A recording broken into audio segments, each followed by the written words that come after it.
Oh my god, it got in there. Oh! Get in there! Kill him! Yeah! We won! We won at Warlords!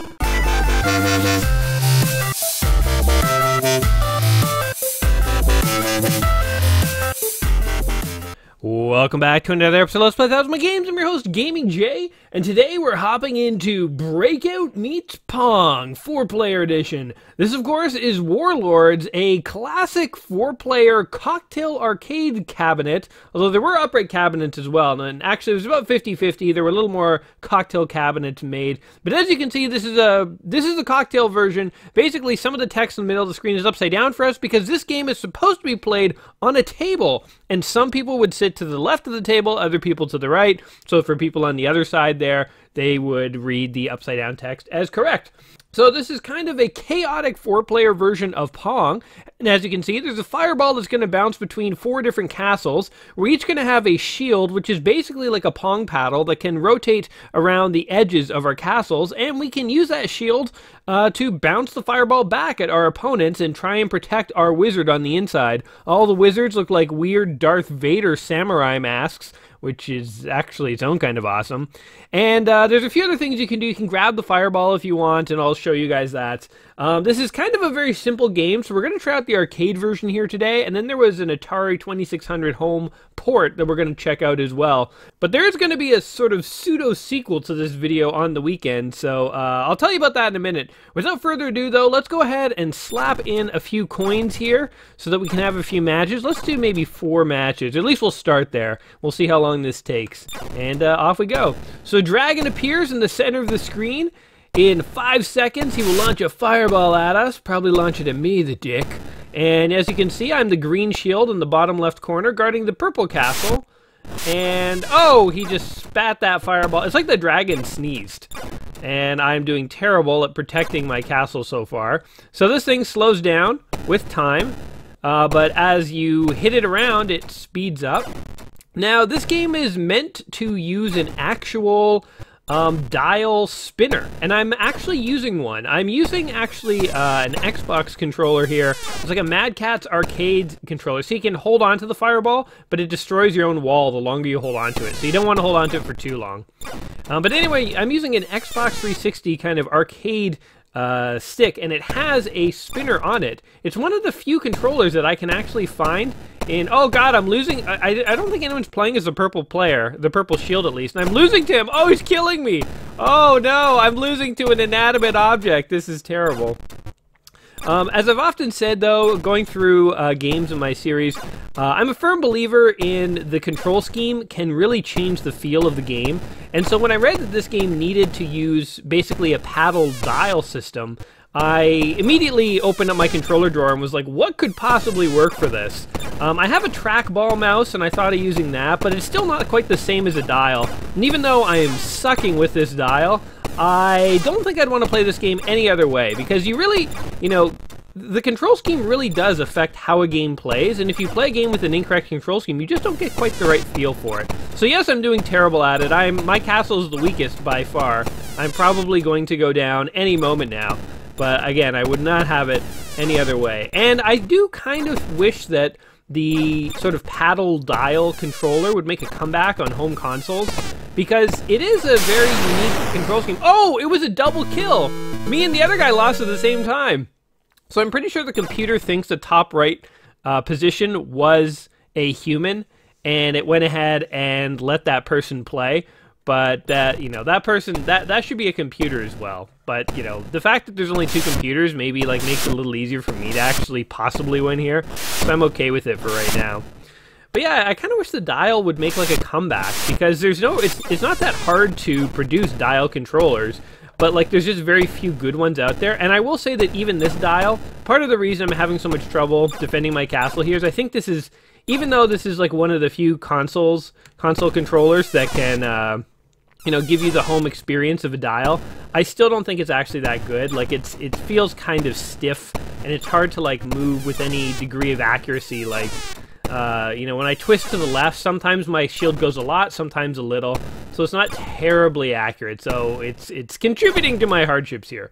But again, I'm just happy to be simulating what it was like to play this game in the 80s. So this game was, you know, very popular in the arcades.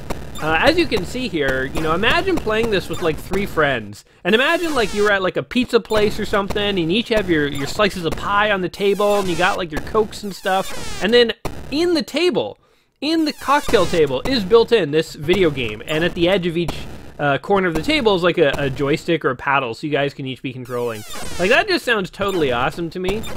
Just the experience of doing that. Oh my god, I think I just died. Now we get to watch the computers. How did the guy who didn't move his shield do better than me? That is disgusting. That is horrible. But yeah, so these cocktail-style arcade machines have always fascinated me, and I've always wanted to get a hold of one, like to collect one eventually one day, because I think it'd be it's just such a cool idea. Like, there's video games in your table. Imagine looking down at your table right now, and there's like a screen below like a glass tabletop, and in there is video games. Like, oh my god, there's video games in my furniture. How's that not awesome? Okay, we're gonna go ahead and give this another shot here. See if we can make some magic happen. I would like to win at least, you know, like 1 match. Oh, you know what I can do? I can kind of cheat here and use the D-pad. Okay, so I'm gonna not use the dial for 1 round and see if I can do any better using the D-pad on this controller here. So I'm now violating the sacred covenant between gamer and controller, and we'll see if this actually improves my fortunes. The D-pad's a little more precise. I feel like I can move my little shield here better.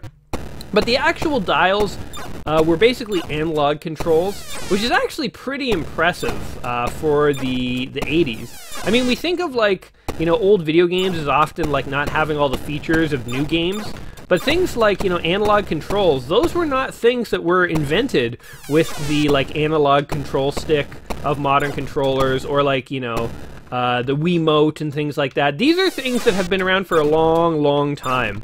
It's interesting when you look up things that have been around for a long time that you thought were new. Like 3D printing, by the way, existed in the 80s. That stuff was invented a long time ago. It was just, I think I've read, I don't know if this is 100% accurate because I've only heard it, I haven't like verified it, but somebody told me once that basically what happened is 3D printing's been around for a long time, but the patents didn't expire until recently. Now that the patents are expired, now anyone can go and make 3D printers, and that's why 3D printing is suddenly becoming a thing. But it existed for a long time, it's just people were holding on to the patents and they weren't giving it up, basically. Wow, I survived! I lasted longer than the other guy, and I'm dead. Man, beating the computer seems like a challenge. Like, I don't know how I'm supposed to do this. Okay, we have 1/4 left. Let's go ahead and do this. I'm gonna stick with the... No, I'm going back to the dial. Oh god. It's like, okay, hold on. How many turns does it take me to get from one side of the castle to the other? Look how slow I'm going. 1, 2, 3, 4, 5, 6. Oh, and I missed. Oh no, I'm gonna die already. Okay, forget it. We're using the D-pad. I tried with the dial. I wish that I could use a dial controller for this, but it's just too imprecise. I gave it the old college try, guys. Okay, so full disclosure, there's going to be a sequel to this video coming out on the weekend. And we're going to be playing Warlords again, only we're not going to be playing Warlords here. We're going to be playing Warlords for DOS, which is not Warlords for the arcade or the Atari 2600. It has nothing to do with Pong. In fact, when I was getting ready to make this video, I, looked up in my list here what game was due, and it was a game called Warlords, so I googled it, and I found Warlords. It's this great tactical strategy fantasy game with RPG elements made in 1989 on DOS, and it had like a great cult following. There were sequels and all this stuff. I was like, ooh, Warlords, that looks like a fun game. And then I found out that is not the game in the book. When I opened up the book, it talked about an Atari arcade game, so I went and Googled again and realized I had the wrong Warlords. There's actually 2 games named Warlords, and this reminds me of the mistake I made back when I played Exile. There were 2 versions of Exile, and I played the wrong one, and then I had to go back and make the correct one. So this time I caught the mistake, and we are playing the correct Warlords. It's in the 1001 Games book, but this other one that my mistake brought to light looks so cool that I was like, you know what, I have to play this one too. So if you guys are interested in what this other fantasy strategy RPG Warlords is, be sure to tune back in on Saturday, because you'll get a taste of that. Now, before we leave Warlords here, I actually have just swapped my controller with an Atari paddle. I actually have one of the original Atari paddle systems, and I just want to see how this actually compares to a modern dial controller. And oh my god, look, I can move like so much more precisely and so much more quickly around the map here. This is crazy. This is like night and day. Man, it's hard to imagine. Oh, and I'm still losing. It's hard to imagine that a controller made in the 80s controls better than a controller that was made recently. But again, like, it's like dial technology has like gotten worse. And look, now there's actually a computer opponent in that third castle, so this is actually going to be even harder for us. But oh, nice try. Oh, and I missed. Okay, I feel like I can actually play this game now. Oh, it's remarkable. Still the same game. Still, it's basically like 4-player air hockey where there's just like chaos ensuing. And you're just trying not to get pwned. Oh man, the computer just keeps going for me. How about go for each other, man? Like, is this like they're just always going for me? Okay, so this game is challenging when it's just one player, because like everyone's gonna team up against you. I feel like taking out one computer opponent would be pretty impressive here. But every time they grab the ball, they just aim it like right at me. Oh no, no, go, no, no! Oh my god! Oh god, that was embarrassing. Alright, well, we have seen Warlord here on the arcade. We have tried a couple different controllers, and the original paddle Atari controller actually has the most precise analog controls, if you can believe it. So having seen how it plays in the arcade, let's go and check out the home console port on the 2600. Alright, so here we are in the Atari 2600 version of the game. You can see it looks pretty much the same, although, interestingly, the little wizards or whatever that are inside the castles, they look like just random pixels. Like, I don't know what those are supposed to represent. Anyway, we're going to go ahead and set it here. It starts by default on 4-player mode, but you go ahead and you set it to 1-player mode here. And I am still using the Atari 2600 paddle, and yeah, I tested this out very briefly before starting recording here, and it is smooth. I am very impressed. What I find interesting about the Atari 2600 is every time I've gone back to play a game using the Atari joystick, and we're doing really good here. We might be able to kill this green guy. Oh, we killed him! We actually killed a computer! Damn, we assassinated him. That's awesome. But little openings are opening up in our castle here. But every time I go back and play an Atari 2600 game, I'm reminded just how sort of stiff and imprecise, not imprecise, but like stiff the joystick was. By the way, there seems to be no penalty holding the ball, so I'm just gonna hold it and kaboom! Try and like sneak it in on that guy there.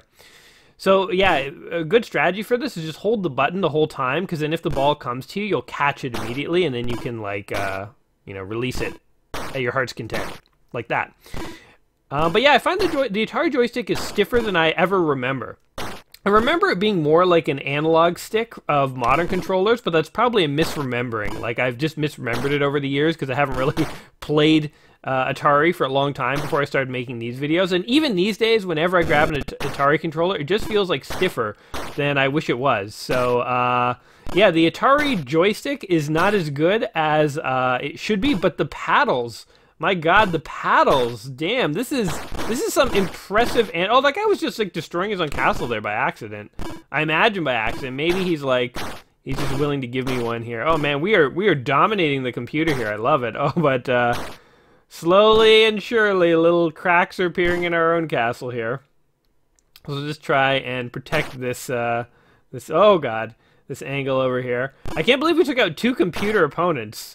I think the bottom left guy I take credit for. The bottom right guy, I don't understand exactly what happened to him. He might have killed himself. In fact, I don't even remember, because I was talking at the same time as playing. I don't fully remember what happened to him. This would be an amazing game to play with friends at home. It has all the same gameplay, all the same fun gameplay as the arcade. The only thing it's missing is multiple balls. In the arcade, we saw multiple balls there, and like the graphics obviously look a little nicer. But like for a game like this, I would say this is what is known as a conceptual game. Oh, we just got killed. Is what is known as a conceptual game, where basically what it means is it doesn't really matter if the graphics look nice or if they're just pixels, because ultimately you'll have the same amount of fun if the graphics look really cool and, like, you know, if they redid this game in like 3D polygons and stuff, but the gameplay was virtually identical, then the game would be just as fun. So yeah, I could see this being a fun 4-player game back in the day to play with your friends on your Atari 2600, and the paddle controls are awesome. Although I guess, no, wait, you could have 4 paddles. So with the Atari controller, 2 paddles plug into 1 joystick port. So if you had two paddle controllers, you could play 4 players, which is what this game was designed for. Oh, that blue guy is just decimating himself. I feel like the computer's not as good in this home console version as compared to the arcade. Also, like, once little holes are created in your castle, that ball was bouncing inside the blue and green guy's castles a few times. It didn't kill the wizard. So it's like, just because there's a hole that will let the ball in, you have to get, like, the... Oh, they assassinated me! Oh, look, they assassinated me, of all people. Look, it's bouncing in the blue guy's castle. Ah, it went in the green guy's castle twice now! Oh, man, yeah, so there you go. Just because you have... Oh, what the heck? The purple guy didn't die either? It's crazy. The colors also, by the way, like, as I say, it's a simple game, conceptually simple, but the colors look nice, the controls are very smooth. This is some sweet 4-player action. Let's go ahead in here and check out some of the other game modes, though, by the way. So we have... Let's check out game mode number 9-1. What does this do? I imagine this would be just harder computer opponents. I'm just curious if there's, like, a mode where more balls come out. Or if, like, the Atari could only handle 1 ball at a time. It'd be a shame if the home console version did not have multiple balls, because I feel like that's where the chaos ensues. Like back when we were playing Mortal Kombat, the thing that was fun about that game is when the game just went nuts and there were multiple balls all over the place. Like, I could see this game being remade, to be honest, with power-ups and stuff like that. And this could be quite fun. You could have, like, a single-player campaign where you have to fight against other castles, and, like, your castle can be really big, and the enemy castles can be pretty weak. So it's like you can build up to harder and harder opponents and so on. In fact, there was an Xbox Live re-release of this game, and they did make everything in 3D and polygons, and you could play online and stuff, I believe. I never played it. I just read about it. So it's like, again, you know, as I say, this game... I think the concept behind it holds up quite well in that it's like a simple multiplayer game. I mean, this is basically air hockey with 4 people. And air hockey is like a really fun game that people still play in like bowling alleys or like laser tag facilities. Speaking of which, you guys ever play laser tag? I played a lot of laser tag. Not like a lot, but I played some in high school and it was always pretty fun. Laser tag and pool. That's the two things that we used to waste our time in high school. Laser tag was always quite a bit of fun, but... yeah, I would like to go do laser tag again. I think I would do that if somebody was like, hey, Jay, you want to go play laser tag? I'd be like, meet you there. We'll play some air hockey while we're waiting. Because I've been practicing on Warlords. Oh, jeez. I do also like how, you know, like with air hockey and Pong and stuff, whenever the ball gets by you, you lose. But with this, it's like, again, because it's a combination of breakout, you have a bit of castle wall that you can, like, you know... There's a bit of forgiveness, so the ball can get by you multiple times, and it's only when it, like, hits your critical piece that it really matters, so... Like, the blue guy and me are, like, in terrible condition right now. Oh, God, okay, we just got lucky. Oh, the blue guy died. Hold on. This could be it, guys. We could actually win right here. If I could just... Oh! No, we can't. No, we can't. Okay, hold on. What are these other game modes here? Okay, hold on. There's... Look at them. They count up really, really high. Usually at some point in Atari games, one of these levels will basically be your castle is invisible. Okay, hold on. 5, 6, 7. Are there, like, different 2-player modes and 3-player modes? Okay, hold on. Let's find another 1-player. Okay, level 19. What is this? Looks identical to the others. I find the balls in this game... Oh, you can't hold. I'm holding the button. You can't hold the ball. Okay, so there's like minor variations of rules.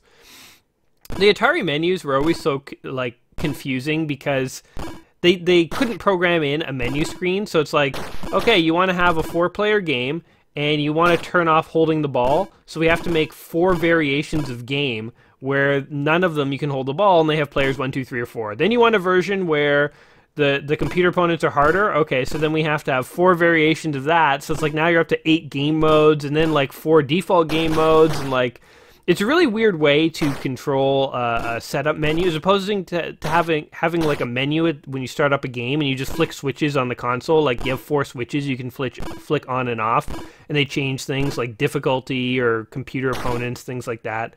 That'd be far simpler, but not how Atari did it. The ball seems to be kind of like glitching out in this version. I don't 100% get it. The ball, it kind of looks like it's teleporting sometimes. Oh my god. I was going to say, we were doing really well. We were the only untouched castle, but that can't last forever. Also, the computer opponents seem to be doing really bad in this version. So I will take it. Like, look, the ball's like teleporting in weird ways. Interesting. Okay, so if we can beat all the computers, then I feel like we have mastered the game of Warlords here. I'm actually having more fun with the Atari version than the arcade version. Usually it's almost the other way around, where like the arcade version is like, you know, has a lot of really cool features, and the Atari version necessarily has to be, you know, dumbed down like a little bit, simplified. That's the nature of the beast. The Atari could only do, you know, so much, but I find this version to actually be more fun. The arcade version was harder, I think. Oh, yes, we got the blue guy. Oh, we got the green guy. Oh, it's me and you, purple guy. And your castle is looking worse than mine. Oh, God, but speak of the devil. Okay. Oh, no! I just helped him build a hole in my castle. Come on, we can do this. We can do this. We've been training for this. Oh, my God. Okay, nope. Maybe this version was like the computers were trying to fight each other, because now that it's just me and him, he's suddenly doing a lot better. It's like, it wasn't that this was easier, it's just the computers were actually worried about each other in this version. Oh my god, it got in there! Oh! Get in there! Kill him! Yeah! We won! We won at Warlords! Oh god, oh, the game doesn't stop, it doesn't give you a second. It's like, you won, but rematch! Rematch forever! Okay, hold on, let's check out the other game modes here. 4, 3, 2, 1. Oh, that's it, eh? 3, 2, 1. Like, what are these 2s? Oh, whoa! You can control 2 castles at once. Oh, but why am I just losing?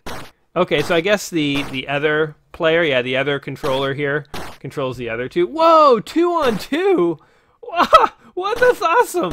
That's freaking amazing. Oh my god, they thought of everything for this game. Okay, hold on, what are these other ones here? 8-2. No, that's just a normal game. 9-1. Oh, I want to do 10-2. So it's 2 on... Okay, I wanted to do 2 players. Like I wanted to control 2 players and have the computer control the other 2. I don't think it does that, though.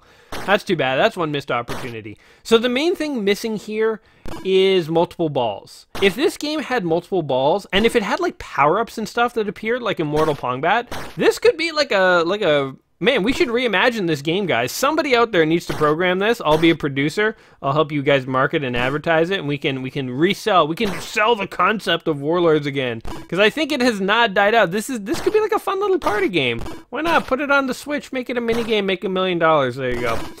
Anyway, we have had some fun here messing around in Warlords today. Don't forget, we're going to be checking out Warlords on DOS on the weekend, so make sure to tune back in if you were hoping for a more RPG strategy-style fantasy game here. But as far as Warlords, the Pong Breakout hybrid for the arcades and Atari 2600, this is one of the games in the book, 1001 Video Games You Must Play Before You Die. And I have to say, I am leaning towards, I think maybe you should play this. I think, weirdly enough, and I've never done this, I don't think, to this day, but I would almost recommend the home version over the arcade. The arcade is totally cool, by the way. If you can find a cocktail table version of this at a restaurant or something like this, go ahead and play the arcade version, play it with some friends, you won't be disappointed.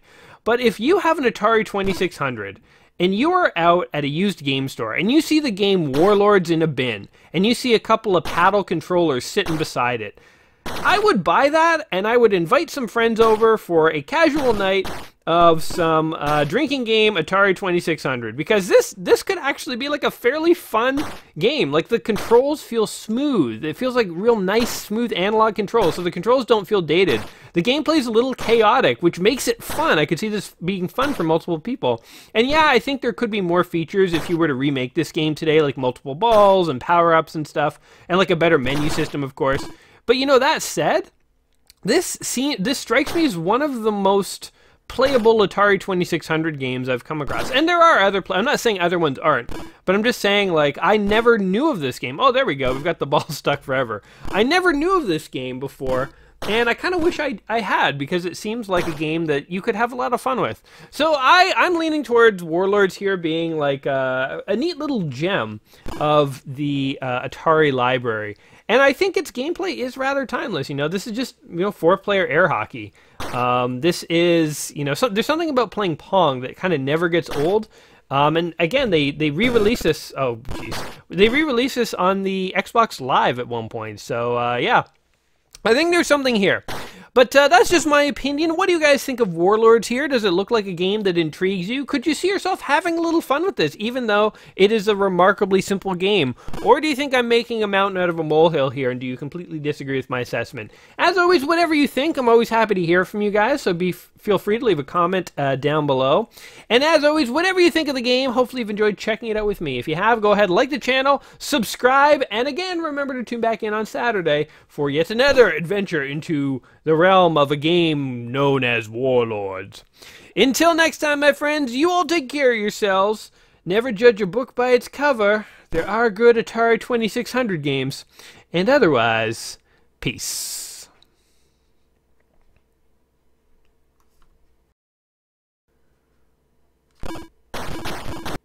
Oh, and there we go. They really don't linger on that victory. The second that one team wins, it's like off to the next game. It's like they don't even give you 1 second to realize. Like, if you aren't paying attention, you might not even realize what side won.